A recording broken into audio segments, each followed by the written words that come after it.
So I'm Maren Go, and I've been working as an artist for quite a few decades. I studied art in Munich many, many years ago. And then when Achim and I migrated to Australia in 1991, I did another arts degree and also with a focus on art history. And I studied textiles. So textiles was my so I'm a trained textile artist. However, I was very fortunate that throughout both my degrees, drawing was an integral and compulsory part of our education.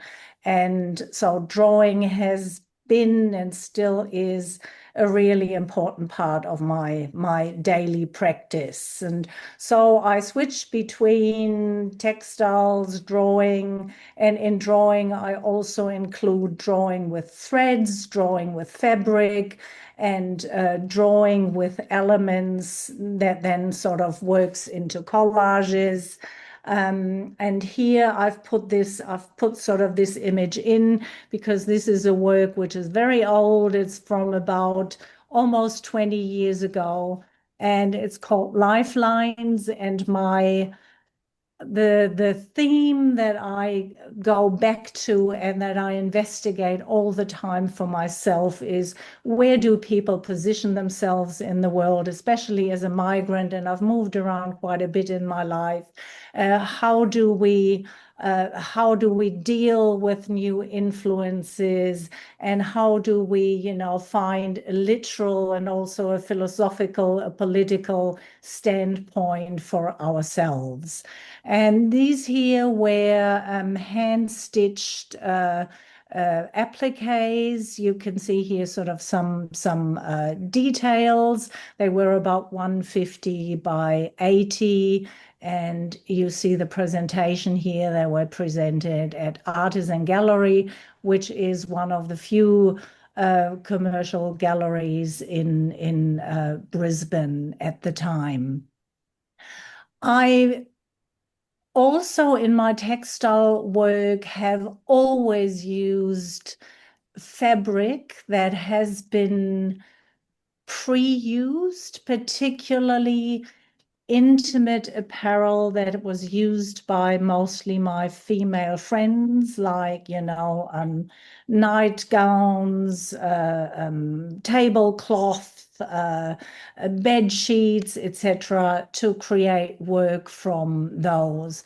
And this here was a body, and I don't have, this is the work in progress. So you see, how I work.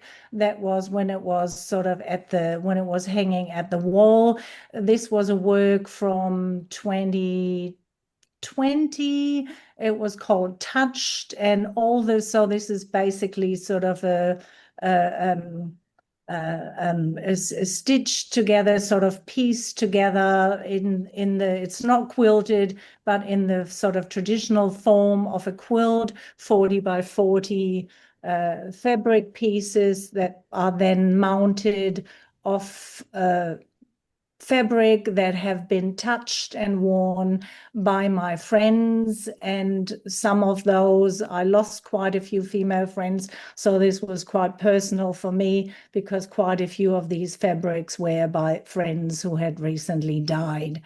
And here you see the work, or one of the works in a group exhibition with a drawing of another artist. And I'll talk a little bit about my work in collectives a bit later on. So another strand of my textile work is using reused fabric, but for, creating one-off garments that are sold in galleries. And I do this with another textile artist. We work together. And this here, as you can see, is again at the Artisan Gallery in their studio, in their street gallery, an exhibition we had where we used fabric from kimonos and created one-off wearable art that then sold in the gallery. And these are just a few examples. Obviously, the body of work was much larger. Here you can see a little close-up. And this one here was our second exhibition in that series, which worked with, you don't see that very well, but it is a technique. And if you're interested, you can look it up or ask me later on, which is called, a Japanese style, borrow style, where you work with a certain sashiko stitch to make garments that are multi-layered. Mhm. So we're coming here to, I'll show you here an example of my stitched drawings. I'm not sure if in your countries the notion of this term here, Heimat, is translatable. It's not translatable into English, but Heimat is a term that tries to encompass the place where you come from, but also not just in a geographical, but also in a cultural, in a social way, your connection to the land, to the people, etc. So I don't know enough languages to know whether it's whether sort of such a term exists in your languages as well. Heimat, the German, the sort of symbol of Heimat in Germany, or one of the symbols, is the deer, the roaring deer. And unfortunately, I haven't got a close-up of these, but these are hoops that are 40 centimeters in diameter, and this is all hand stitched. And yeah, I haven't it was sold at the exhibition. So, and that for me is for you in this case, is one of the examples of drawing with stitch, which I often do. I also stitch into paper, but this year was stitched into silk. So because I've traveled a lot, I move around a lot, so my life is in constant flux. And really and I mentioned that briefly before, one of the components that is constant is my drawing. And I mostly work in small formats, drawings that I can take with me. They are usually mixed media, printmaking, watercolors, gouache, pencils, collage elements, etc. And they deal with standpoints and stand lines. And this topic I took very literal a few years ago. So this was one of the first series that I did on that theme, which sort of seems to reoccur in my, conscience. And, these are the stand lines here, really literal, and these are the standpoints. And yeah, I mean, it's self-explanatory, really. And I made a series of those. This is another series of stand lines that I did, which was made with gouache and watercolor. There are 8 in the series. I only put 3 in here. They are A3 formats, and they are from 2022.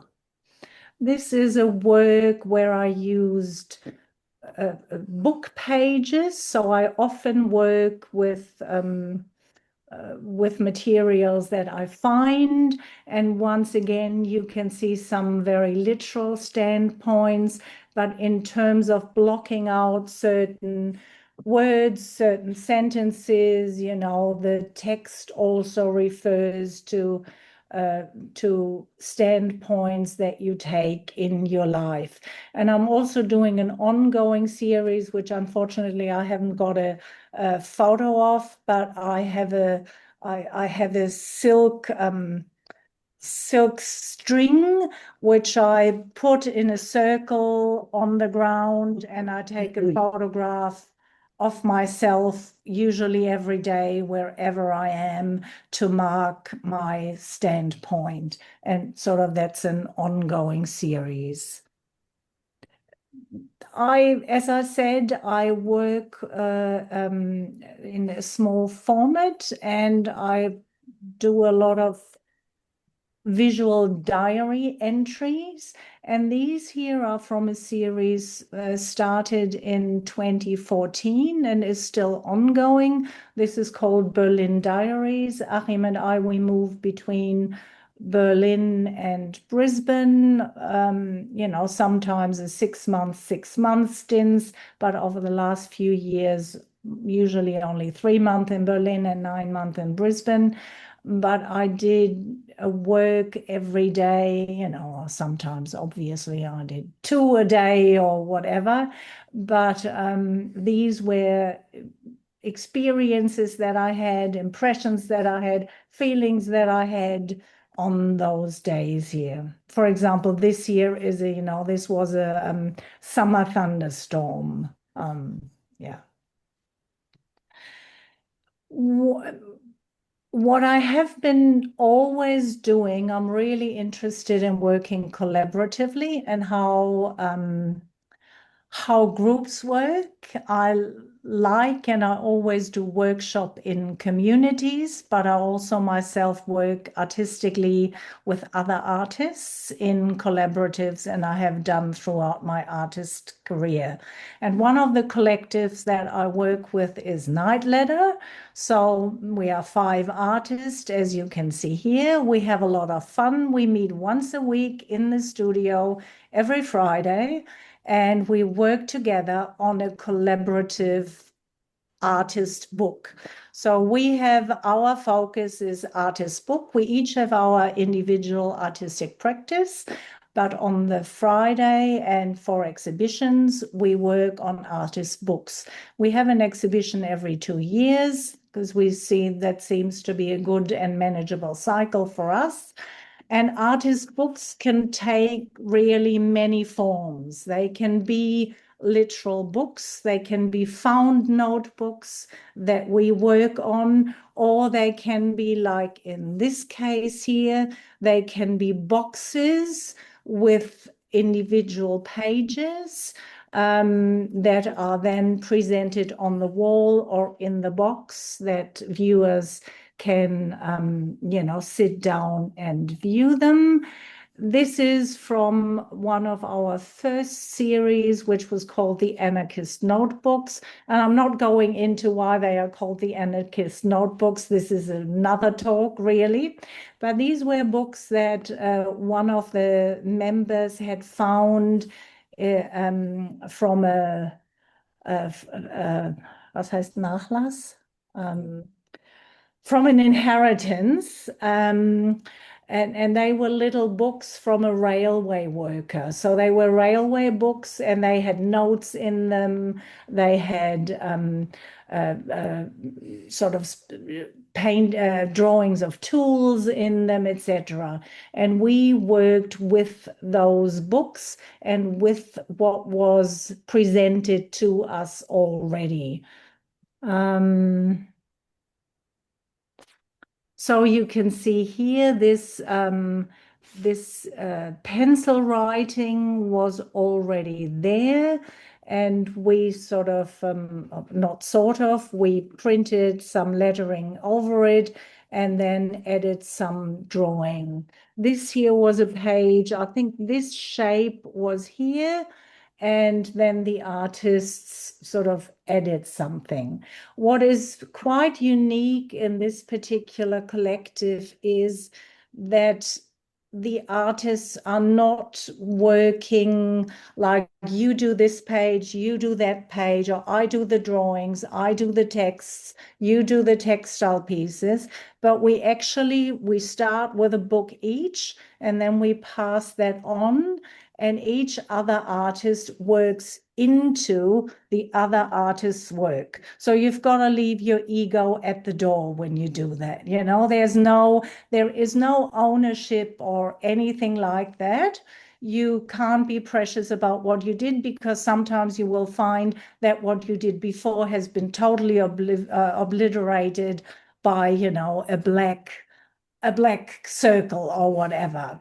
So it's really working with towards a certain theme. It's working with with each other. And that doesn't mean that we're not respectful of each other. And of course, this only works because we all five of us share a very similar aesthetic. While we, have different strength, the aesthetic that we share is very similar. And that's why it can work and why we're all happy with it. We deem a book or a page of a book finished when all five of us agree it's finished, and then it gets a little sticker, okay, finished.